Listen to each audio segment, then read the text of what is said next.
Hey folks, this is Alrighty Then, and today I'm going to show you how to repair the HE4T by Kenmore.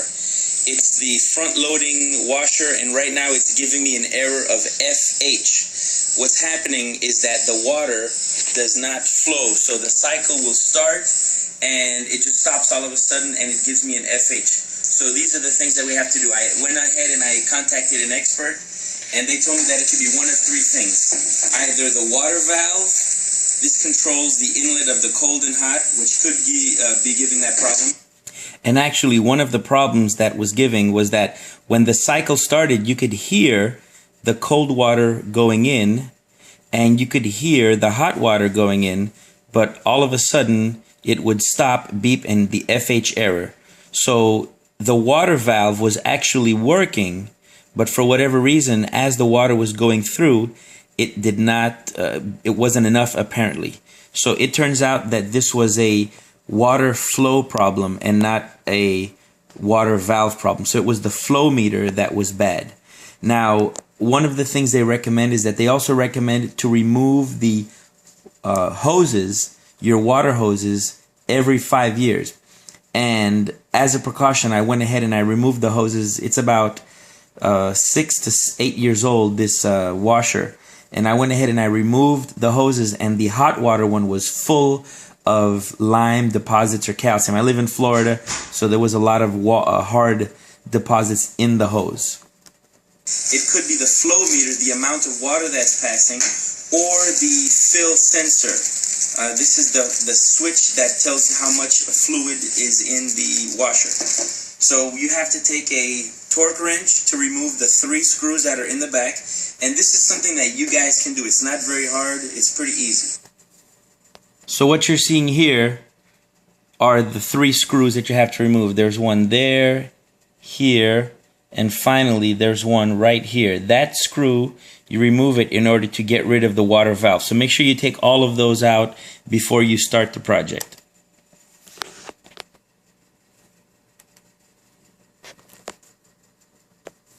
Okay, so I went ahead and I took the 3 screws out of the back, and the top is just going to lift out like this, and we take it out, just like that. So here are the switches. The water valve is here, the flow meter is right here, and the fill switch is right here. So everything is very accessible. And what I'm going to do is I'm going to replace one piece at a time until I get this thing to remove. So first I'm going to remove the water valve, test it, and then I'm going to remove this. But right now, let's just remove it. So there's a screw that you have to remove in the back, and make sure you take off the hoses. ¿Se puede ver ahí? Pero vente por acá. That's right. You slide it out.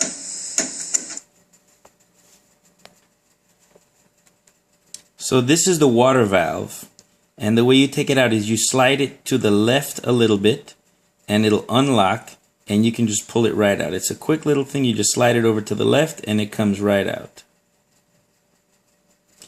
And make sure that you remove one at a time, one of those plugs at a time, so that you can move on to the next, so that you don't lose what the pattern is, just in case you're that type of person. And it'll make it easier. Just hold the old one or the new one right up there.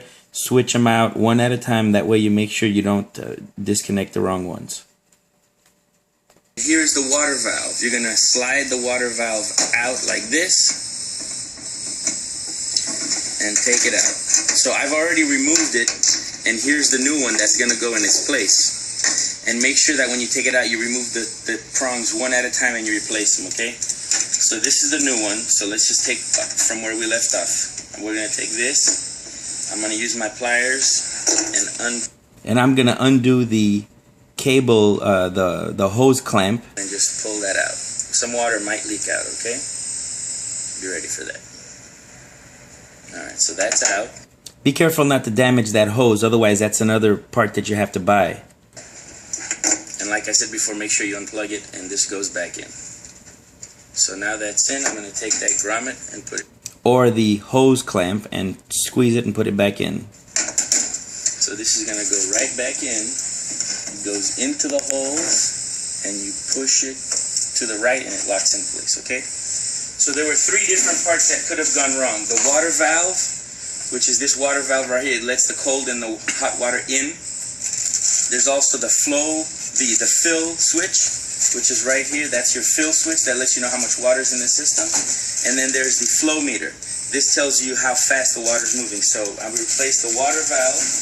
We replaced the water valve before, and that didn't work. So now we're going to go systematically and replace each of the other pieces one at a time. So now I'm going to take the flow meter out first. I'm going to take the flow meter out, test it, and if it works, then I'm done.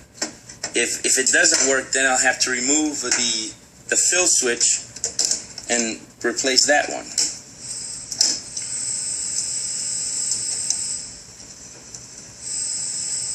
So we're going to do one thing at a time. And remember, these repairs are things that you can do with a little bit of research. You know, you don't need really special tools for this, just a little bit of research. You figure out what's happening. When the error tells you that it's not filling properly, then you know, we've got to check what are the components that help with that.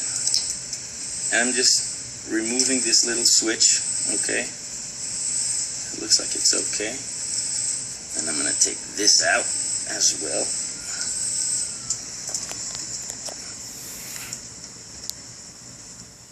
Alright, you gotta kind of twist it out of there a little bit.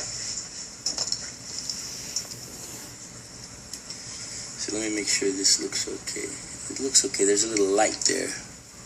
Oh! Huh, I took the whole thing out. All I had to do was just take this part out. Okay.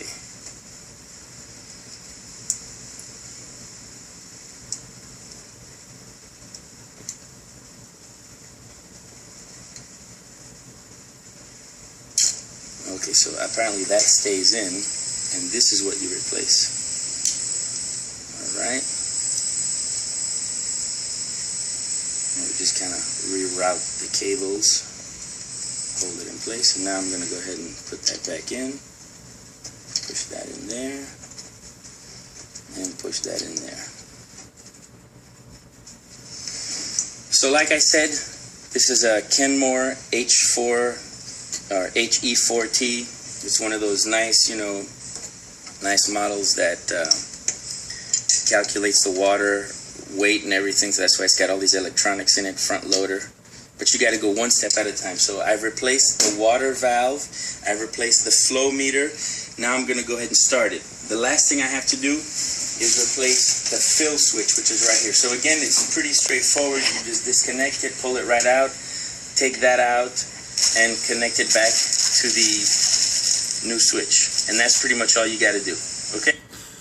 So when you are about to do these repairs, certain repair places where you buy your parts, they have a 365-day return policy. So I went ahead and I ordered all 3 of the components, just in case one of them didn't work. I could just kind of follow and go along. So thank God I don't have to replace this. That's an extra $50 that I saved right there. But when I called the Sears technicians, the guy was like, dude, you're getting an FH error, you better call service right away. And it's $80 for them to come out to your house, plus you have to pay for parts. And chances are they're going to replace all 3 of them and screw you with a big hefty tab. But if you take your time and you know a little bit about this type of stuff, you don't have to know a lot. Like, I'm not an engineer. I don't know this, but I figured it out just little by little, just one step at a time. Like I said, I had asked the forum, and the expert technician said that it's either the water valve, the flow sensor, or the fill switch. And so the first thing that I had replaced was the water valve, but then that wasn't the problem because I could hear the water valve working. But once it got to the heat, to the hot water, even after I changed the hoses, which is one of the first things that I had done, it was still giving me that FH error. So I slowly started fixing it, and after doing this, I went ahead and ran a cycle, and the cycle ran perfectly with no problem. So moral of the story is, you know, there's tons of resources online. Hopefully this video can be one of those extra ones. And, you know, these things don't have to be costly. $80 just to have the guy come out there for you to screw you some more, to sell you more parts that you don't need, because he would have sold me the water valve, the fill switch, I mean pretty much everything, because I don't think he's going to sit there and take the time to diagnose everything. So for $50 is what the Flowmeter cost. I was able to fix my washing machine. So once again, this was Alrighty Then. And don't forget to like and subscribe. And if you guys have any more comments or concerns or anything else you might want to think you might need to repair, just go ahead and send me a message, and hopefully I can help you guys out. Anyway, peace.